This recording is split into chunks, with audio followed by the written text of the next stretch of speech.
خاص کے ساتھ حسن بصری رحمۃ اللہ علیہ توبۃ نصوح کے حوالے سے فرماتے ہیں کہ جب تو اپنی زبان سے استغفار کرے کثرت کے ساتھ اور اپنے بدن کے تمام اعضاء سے گناہوں سے باز رہے تو یہ توبۃ نصوح ہے، یعنی تیری کامل توبہ اللہ کی بارگاہ میں قبول ہو گئی ہے۔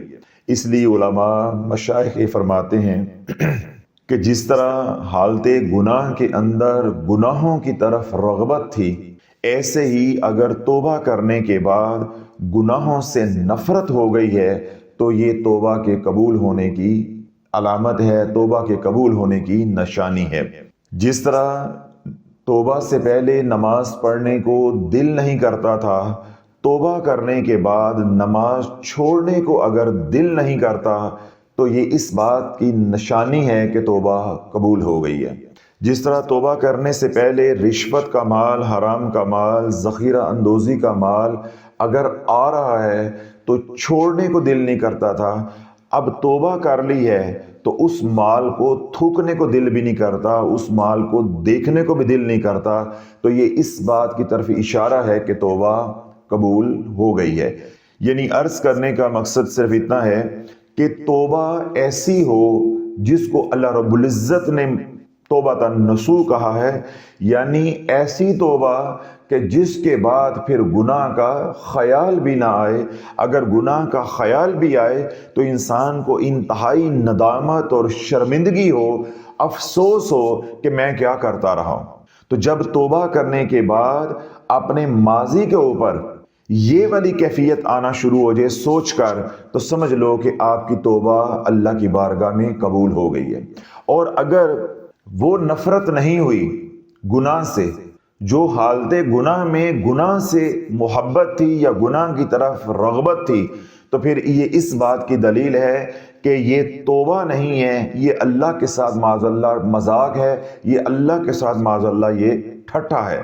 یعنی یہ صرف اپنے آپ کو دھوکہ دیا جا رہا ہے کہ میں نے توبہ کر لی ہے، یا میں اٹھتے بیٹھتے استغفار کرتا رہتا ہوں۔ اللہ کے محبوب علیہ الصلوۃ والسلام نے ارشاد فرمایا، قال رسول اللہ صلی اللہ علیہ وسلم التائب حبیب اللہ، جو توبہ کر لیتا ہے وہ اللہ کا حبیب بن جاتا ہے۔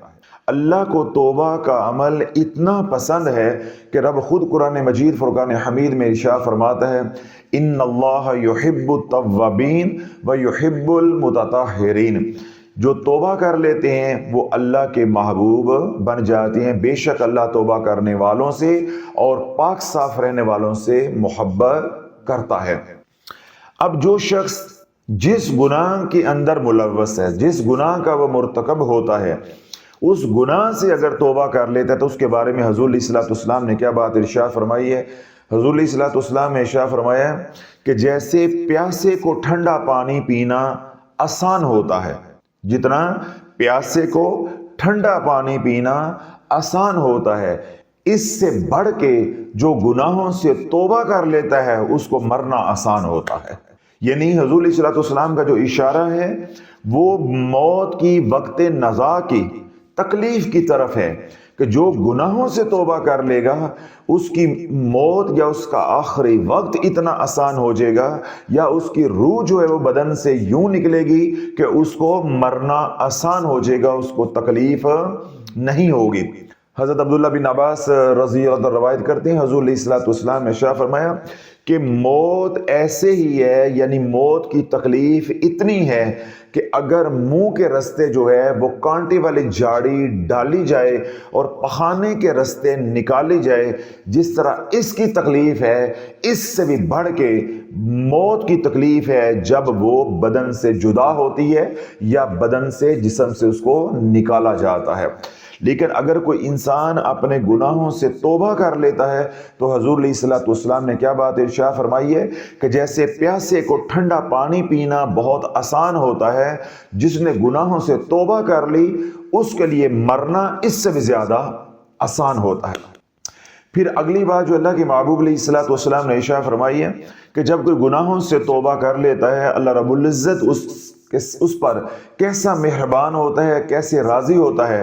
اللہ فرماتا ہے اس بندے نے مجھ سے گناہوں سے توبہ کر لی ہے، اے فرشتوں اس کے گناہوں کو فراموش کر دو، اس کے گناہوں کو فراموش کر دو، تاکہ کل جب یہ میرے پاس میری عدالت میں پیش ہو، میدان معاشر میں میرے سامنے حاضر ہو، تو اس کے اوپر گناہوں کا کوئی بوجھ نہ ہو، اسے کوئی ندامت نہ ہو، اسے کوئی شرمندگی نہ ہو۔ تو لولو اگر حالت گناہ میں مر گئے تو کیا ہے؟ اللہ کے محبوب علیہ الصلوۃ والسلام کا ارشاد پاک ہے کہ جس نے جس طرح زندگی گزاری اس کو موت بھی اسی حال میں آئے گی، پھر اسی حال کے اندر اس کو اٹھایا جائے گا۔ تو اگر گناہوں سے تائب ہو کے مر گئے، پاک صاف ہو کر مر گئے، تو مریں گے بھی پاک صاف ہو گئے، اور انشاءاللہ میدان محشر میں اٹھیں گے بھی پاک صاف ہو کر۔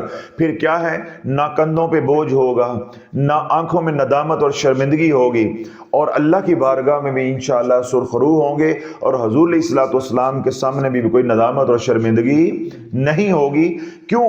بلکہ ہمیں فخر ہوگا کہ ہم حضور علیہ الصلوۃ والسلام کی غلامی والی زندگی گزار کر آئے ہیں۔ اللہ کے محبوب علیہ الصلوۃ والسلام ساری امتوں کے سامنے، تمام انبیاء علیہ السلام کے سامنے ہم جیسوں کے اوپر فخر کریں گے کہ میرے غلام کیسی شریعت کے تابعداری والی، فرما برداری والی، اللہ اس کے رسول کی اطاعت والی زندگی گزار کر آئے ہیں۔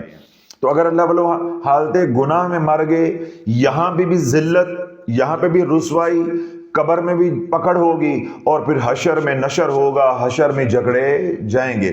تو جس کو اللہ رب العزت گناہوں سے توبہ کرنے کی توفیق دے دیتا ہے، تو اللہ والو سمجھ لو کہ اللہ اس سے راضی ہو گیا۔ اس لیے رابعہ بصری رحمۃ اللہ علیہ فرماتی ہیں کہ جب تک اللہ نے کسی کی توبہ کو قبول ہی نہیں کرنا ہوتا، اس کو توبہ کرنے کا خیال ہی نہیں آنے دیتا، اس کو توبہ کی توفیق ہی نہیں دیتا۔ اور جو توبہ کرتا ہے تو اس کا مطلب ہے کہ اللہ نے اب اس کی توبہ کرنے کا ارادہ کر لیا ہے، فیصلہ کر لیا ہے۔ حضور علیہ الصلوۃ والسلام نے ارشاد فرمایا کہ اللہ کو توبہ پہ جو ندامت ہے، دیکھیں توبہ کی جو علماء نے شرائط بتائی ہیں وہ کیا ہے کہ پہلی بات کیا ہے کہ ندامت، پہلی بات کیا ہے؟ ندامت۔ تو ندامت کب محسوس ہوگی؟ کہ جب ہم غلطی کو غلطی سمجھیں گے، گناہ کو گناہ سمجھیں گے۔ تو یوں یہ تین جو ہے وہ علامات یا تین شرائط علماء نے بتائی ہیں کہ اگر آپ کی توبہ کے اندر یہ تین شرائط موجود نہیں ہیں تو آپ کی توبہ نہیں ہے، یا توبہ نصوح جو ہے وہ پکی اور سچی توبہ، یا اللہ کی طرف خالص رجوع نہیں ہے۔ اب وہ تین نشانیاں یا تین شرائط کیا ہیں؟ کہ پہلے گناہ کو گناہ سمجھو، گناہ کو گناہ سمجھو۔ دوسری بات کیا ہے؟ کہ اپنے کیے کے اوپر ندامت ہو، شرمندگی ہو کہ میں نماز نہیں پڑھتا تھا، یہ گناہ ہے، اور میں اللہ کا بندہ ہو کر اللہ کے سامنے جھکنے سے محروم تھا، اور میں اکڑ کے یا لاپرواہی سے زندگی گزارتا رہا ہوں، اس کے اوپر شرمندگی ہو، ندامت ہو، آنسو ہو، پشیمانی ہو۔ تیسری شرط کیا ہے؟ کہ دوبارہ اس گناہ کا خیال نہ آئے، اس کی طرف لوٹے نہ۔ یہ تین شرطیں اگر آپ کی پوری ہو رہی ہیں تو آپ کو مبارک ہوگا کہ اللہ نے آپ کو توبہ کی توفیق دے دی اور آپ کی توبہ قبول ہو گئی، آپ حقیقت میں واقع ہی تائب ہو گئے۔ اور اگر آپ کی توبہ کے اندر یہ تین شرائط نہیں ہیں، یعنی آپ گناہ کو گناہ نہیں سمجھ رہے، ندامت اور شرمندگی پشیمانی نہیں ہے، تو پھر کیا ہے کہ آپ کی توبہ بھی نہیں ہے۔ آپ آج تائب ہوئے ہیں، اگلے دن دوبارہ اسی گناہ کی طرف لوٹ جائیں گے۔ اب میں نے کیا بات کہی کہ گناہ کو گناہ سمجھے۔ علماء نے، مشائخ نے یہ بات فرمائی ہے کہ جو شخص گناہ کو گناہ نہیں سمجھتا یہ گناہ سے بھی بدتر ہے، یہ گناہ سے بھی بدتر ہے۔ کیوں؟ جو بندہ گناہ کو گناہ سمجھتا ہے، سود کو سود سمجھتا ہے، رشوت کو رشوت سمجھتا ہے، یعنی یہ گناہ ہے، یا کوئی بھی جو چیز ہے وہ ممنوع ہے اور اس کو ممنوع سمجھتا ہے، اللہ نے حرام قرار دی اس کو حرام سمجھتا ہے، لیکن پھر بھی اس کو استعمال کر لیتا ہے، یا اس سے وہ گناہ یا اللہ کی نافرمانی ہو جاتی ہے، مگر وہ دل سے اس کو اللہ کی نافرمانی سمجھتا ہے، تو کیا ہے؟ آج نہیں تو کل، کل نہیں تو پرسوں، کسی نہ کسی وقت اس کو ندامت ہوگی، وہ توبہ کر لے گا۔ تو جو گناہ کو گناہ ہی نہیں سمجھے گا تو وہ اس کو ندامت کیسی اور اس کی توبہ کیسی؟ وہ تو توبہ کرے گا ہی نہیں، وہ اسی گناہ کی حالت کے اندر اس دنیا سے کوچ کر جائے گا۔ تو جو گناہ کو گناہ سمجھے گا تو میں نے کیا کہا، اس کو کبھی نہ کبھی تو ندامت ہوگی۔ تو اللہ کو ندامت، اللہ کو پشیمانی، اللہ کو شرمندگی اتنی پسند ہے کہ حضور علیہ الصلوۃ والسلام نے ارشاد فرمایا کہ جب بندے کو اپنے کیے کے اوپر، اپنے گناہ کے اوپر ندامت ہوتی ہے، شرمندگی ہوتی ہے، ابھی وہ اللہ سے بخشش بھی نہیں مانگتا تو اللہ اس کے گناہوں کو معاف کر دیتا ہے کہ اس بندے نے میرے ڈر سے گناہ کو گناہ سمجھ لیا ہے، میری بات کو مان لیا ہے، اقرار کر لیا ہے، اپنی غلطی کا اعتراف کر لیا ہے، اب یہ اپنے کیے پہ نادم ہو رہا ہے، شرمندہ ہو رہا ہے، اب یہ مجھے نہ بھی کہے کہ اے اللہ مجھے معاف کر دے، مجھے اس کی ندامت ہی کافی ہے، اس کے گناہ بخشوانے کے لیے، گناہوں کی سیاہی مٹانے کے لیے اس کے آنسو ہی کافی ہیں، اس کی ندامت اور شرمندگی ہی کافی ہے، اس کی پشیمانی ہی کافی ہے۔ اس لیے میں نے کہا کہ علماء نے یہ بات فرمائی ہے کہ جو گناہ کو گناہ نہیں سمجھتا وہ گناہ گار سے بھی بدتر ہے، کیوں؟ وہ اسی حال کے اندر مرے گا۔ جس طرح آج مسلمان سود کو سود نہیں سمجھتا بلکہ اس کی تعویل کر کے کہتا ہے یہ تو منافع ہے، یہ کیا ہے؟ منافع ہے۔ آج رشوت کو، کمیشن کو حرام نہیں سمجھا جاتا، آگے سے بے شرمی کے ساتھ یہ بات کہی جاتی ہے کہ بھائی ہم نے کام کروایا ہے، ہم نے محنت کی ہے، ہم نے کام کروایا ہے، ان کا کام پھنسا ہوا تھا، ان کی فائل پھنسی ہوئی تھی، ان کو رائت لے کے دیے، ہم نے ان کا کام کروایا، ہم نے تو خرچہ پانی لیا ہے، یہ کوئی رشوت نہیں ہے، یہ انعام و اکرام ہے، یہ کوئی رشوت نہیں ہے۔ یوں اس کو طویل کر کے اپنے لیے حلال کیا جا رہا ہے۔ آج جسم فروشی کرنے والی خواتین کیا کہتی ہیں کہ ہم حرام نہیں کماتی، ہم چوریاں ڈکیتیاں نہیں کرتی، ہم لوگوں کو قتل نہیں کرتے، ہم محنت کرتے ہیں، ہمارا جسم ہے، ہماری مرضی ہے، ہم محنت کرتے ہیں، ہم اپنے جان کے اوپر جبر برداشت کرتے ہیں تو پھر پیسہ کماتی ہیں۔ تو یوں ہر بندہ معاذ اللہ جو ہے وہ کیا کر رہا ہے؟ تعویل کر رہا ہے، وہ طویل کر رہا ہے۔ اگر آپ کسی کو کہہ دیتے ہیں کہ نماز پڑھو، میں نے اپنے کانوں سے کئی لوگوں سے سنا، ایک صاحب یہاں آتے تھے تو میں نے ان کو تھوڑی سی ڈانٹ ڈپٹ کی نماز کے حوالے سے، تو مجھے کہنے لگے کہ حضرت صاحب نماز کی بات اپنی جگہ پہ ہے، لیکن میں یہ سمجھتا ہوں کہ حقوق العباد پہلے ہیں، حقوق العباد پہلے ہیں، ماں باپ کی خدمت ہے، بیوی بچوں کی خدمت ہے، بیوی بچوں کے لیے رزق کمانا یہ پہلے ہے، نماز بعد میں ہے۔ اللہ نے حقوق اللہ تو معاف کر دینے ہیں مگر حقوق العباد معاف نہیں کرنے۔ اب دیکھیں یہ کیسا انہوں نے خوبصورت لالی پاپ اپنے آپ کو دیا ہوا ہے اور مطمئن کیا ہوا ہے۔ پھر میں نے ان سے پوچھا، میں نے کہا اچھا مجھے یہ بتائیں کہ اللہ نے حقوق العباد معاف نہیں کرنے، حقوق اللہ معاف کر دینے ہیں۔ یہ جو حقوق العباد کی آپ بات کر رہے ہیں یا دن رات آپ حقوق العباد پورے کرنے کی کوشش کر رہے ہیں، یہ حقوق بتائے کس نے ہے؟ تو چپ۔ میں نے کہا یہ حقوق بتائے کس نے ہے؟ چپ۔ جی وہ اللہ نے بتائے ہیں۔ تو میں نے کہا جس رب نے یہ حقوق بتائے ہیں کہ ماں کا حق کیا ہے، باپ کا حق کیا ہے، بیوی کا حق کیا ہے، اولاد کا حق کیا ہے، دوست احباب کا حق کیا ہے، یا تیری اپنی جان کا حق کیا ہے، جس نے یہ بتائے ہیں اس کا کوئی حق نہیں ہے۔ تو جو اللہ کا نہیں بنا، جس نے یہ سارے حقوق بتائے وہ اس کی مخلوق کا کیسے بن جائے گا؟ تو پھر کوئی ان کے پلے جواب نہیں تھا، کوئی ان کے پلے بات نہیں، پہ شرمندگی تھی۔ پھر وہی ہمارا جو ہٹ درمی والا انداز ہے، اچھا جی دعا کریں، آپ ہمارے لیے بھی دعا کریں، کمزور ہیں، عاجز ہیں۔ تو یوں اللہ والو آج مسلمان گناہ کر رہے ہیں، پھر گناہ کے اوپر اتراتا ہے، لوگوں کو بتاتا ہے۔ نوجوان ہیں اگر وہ کوئی حرام کاری کرتے ہیں تو دوستوں میں بیٹھ کے بتاتے ہیں۔ آج خواتین ہیں حرام کاری کرتی ہیں تو بیٹھ کے بندوں کو بتاتی ہیں۔ ابھی میں نے 2 دن پہلے بھی یہ بات کا گلہ کیا کہ اگر آپ کو میری بات یہ سمجھ نہیں آ رہی کہ لوگ گناہ کرتے ہیں اور گناہ کو پہلے چھپایا جاتا تھا کہ کسی کو پتہ نہ چل جائے، آج وہ اللہ والو بدبختی کا دور آ گیا ہے کہ گناہ کر کے اس گناہ کی پبلسٹی کی جاتی ہے، لوگوں کو بتایا جاتا ہے، اور اس کی سب سے بڑی دلیل کیا ہے؟ مارننگ شوز ہیں۔ جو زمانے کی گھر سے باغی ہوئیں، جو زمانے کی طوائفیں ہیں، جو زمانے کی نافرمان بیویاں ہیں، ناچ گانے کرنے والی ہیں، راتیں رنگین گزارنے والی ہیں، وہ مارننگ شو کی مہمان ہوتی ہیں۔ یہ ہماری ماؤں بہنوں کی آج تربیت کرنے والی ہیں۔ وہ اپنی کہانیاں، اپنے گناہ پوری دنیا کے سامنے سنا رہی ہیں،